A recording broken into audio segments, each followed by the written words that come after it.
దేవునికి స్తోత్రం కలుగునుగాక. ప్రభువు నామములో మీకు శుభములు తెలియచేయుచున్నాను. ఈరోజు దేవుడు మనకు అనుగ్రహించినటువంటి చక్కని వాక్యము 2వ దినవృత్తాంతముల గ్రంథము 20వ అధ్యాయం 15వ వచనములో దేవుని యొక్క వాక్యం ఈ విధంగా సెలవిస్తుంది. ఈ యుద్ధము మీరు కాదు, దేవుడే జరిగించును. దేవుడు తన పరిశుద్ధ వాక్యం దీవించునుగాక. అంటే ఇక్కడ 2వ దినవృత్తాంతం 20 అధ్యాయాలు మనం చూసినట్లయితే ఇశ్రాయేలులందరినీ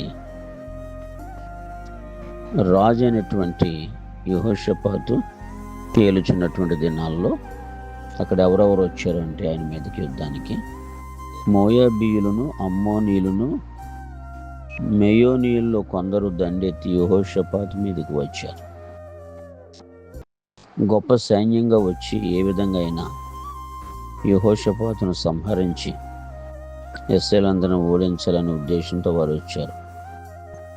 అయితే ఇక్కడ యెహోషాపాతు అన్నాడు, భయపడి యెహోవా యొద్ద విచారించుటకు మనసు నిలుపుకొని యూదా యందంతటా ఉపవాస దినము ఆచరింపవాలని చాటింపగా.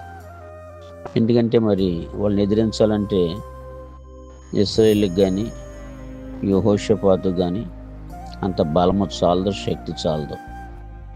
వారికి ఉన్న ఆధారం ఏంటి అంటే యెహోవా తప్ప వేరేది లేదు. ఆ సైన్యాలకి భయపడ్డారు, యెహోవా యొద్ద విచారించడానికి మనసు నిలుపుకున్నారు. మనసు నిలుపుకొని యెహోవా మందిరములు ఈ విధంగా ప్రార్థన చేస్తున్నారు. ఏమని? మా పితరుల దేవ యెహోవా, నీవు ఆకాశమందు దేవుడు అయి ఉన్నావు, అన్యజనుల రాజ్యములను ఏలువాడు నీవే. నీవు బాహుబలము గలవాడు, పరాక్రమము గలవాడు. నిన్ను ఎదిరించుటకు ఎవరికి బలము చాలదు అని ప్రార్థిస్తూ ఉన్నారు. స్తోత్రం కలుగునుగా. ఎందుకంటే ఇశ్రాయేలు దేవుడని యెహోవా శక్తి ఎరిగిన వారు. ఏది వచ్చినా సరే వారు దేవుని మీద, యెహోవా దేవుని మీద ఆధారపడవలసిందే. ఎందుకంటే 430 సంవత్సరాలు బానిసలుగా ఉన్నప్పుడు ఐగుప్తులో ఆయన బాహుబలము చేత వాళ్ళని విడిపించి మోషే నాయకత్వంలో కానానికి నడిపించాడు.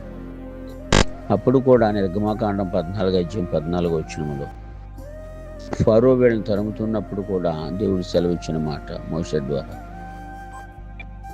యెహోవా మీ పక్షం యుద్ధం చేయండి, మీరు ఊరక నిలుచుండి చూడంటాడు. 14 వచనం నిర్గమకాండం. దేవుని బిడ్డలు మనం చేయవలసింది ఏంటంటే, ఆ రోజుల్లో యుద్ధాలు వచ్చినాయి, రాజ్యాల మీదకి రాజ్యాలు దండెత్తినాయి. కానీ ఈ రోజుల్లో శరీర సంబంధమైన యుద్ధాలు, ఆత్మ సంబంధమైన యుద్ధాలు వస్తాయి. ఇది ప్రతి క్రైస్తవుడు గమనించాలి. కానీ ఇక్కడ యెహోషాపాతు ఏం చేస్తున్నాడంటే ప్రార్థన చేస్తున్నాడు. ఈ విధంగా, అయ్యా మాకు శక్తి చాలదో, ఏమి చేయుటకు మాకు తోచదో, నీవే మాకు దిక్కు అని ప్రార్థన చేసింది. ఎవరెవరితో ప్రార్థన చేస్తున్నాడు? భార్యలతోనూ పిల్లలతోనూ ఉపవాసం ఉండి ప్రార్థన చేస్తున్నారు దేవుని యొక్క సన్నిధిలో. స్తోత్రం కలుగునుగా. వీళ్ళ భార్యలు వచ్చారు, పిల్లలు వచ్చారు. వీళ్ళందరితో కలిసి ఆ సైన్యాన్ని జయించాలంటే వీళ్ళు చేయవలసింది ఉపవాసం ఉండి ప్రార్థన చేస్తున్నారు. స్తోత్రం కలుగునుగాక. ఈ ఉపవాస ప్రార్థన వారి జీవితాల్లో కార్యం చేసింది. ఎలాగా? అప్పుడు అందులో ఒక ప్రవక్త వచ్చాడు. ఆ ప్రవక్త వచ్చి అంటాడు, వాళ్ళ దగ్గరకు వచ్చిన ప్రవక్త ఎవరంటే దేవుని యొక్క వాక్యం సెలవిస్తుంది,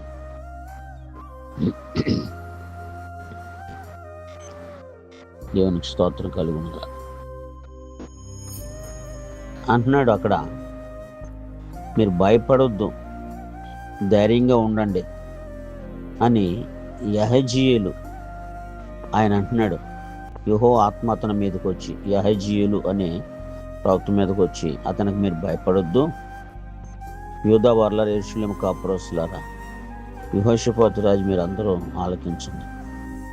యెహోవా సెలవిచ్చుదేమనగా, ఈ గొప్ప సైన్యమునకు మీరు భయపడకుడి, జడియకుడి.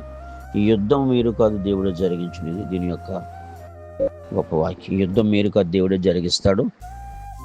మీరు అలాగ ఉపవాసం ఉండి ప్రార్థన చేయండి అన్నప్పుడు, రేపు వెళ్ళండి వాళ్ళ మీదకి అని చెప్తాడు. దేవుడు చెప్పినప్పుడు దేవుడే వాళ్ళ పక్షంగా యుద్ధం చేసి జరిగించాడు. అలాగే ఆత్మీయంగా నువ్వు దేవునిలో నిలబడినప్పుడు అనేకమైన శోధనలు వస్తాయి, కష్టాలు వస్తాయి, శ్రమలు, నిందలు వస్తాయి. ఉపవాసం ఉండి దేవుని సన్నిధిలో ప్రార్థన చేసి కనిపెట్టు. ఏ యుద్ధమైనా దేవుడు జయించే శక్తి నీకు ఇస్తాడు. యెహోషాపాతుకి ఎలాగైతే ఇచ్చాడు. దేవుని మీద ఆధారపడి ఉపవాసం ఉండే వాళ్ళందరూ ప్రార్థన చేశారు. అలాగే నీవు కూడా ప్రార్థన చేస్తే నీ పక్షంగా అద్భుతమైన కార్యం చేయడానికి, యుద్ధం చేసి నిన్ను గెలిపించి నిలబెట్టడానికి నిన్న నేడు నిరంతరం మన దేవుడు ఆకరీతుకున్నాడు. అట్టి కృప దేవుడు మీ అందరికీ దయచేయను గాక. ఆమేన్.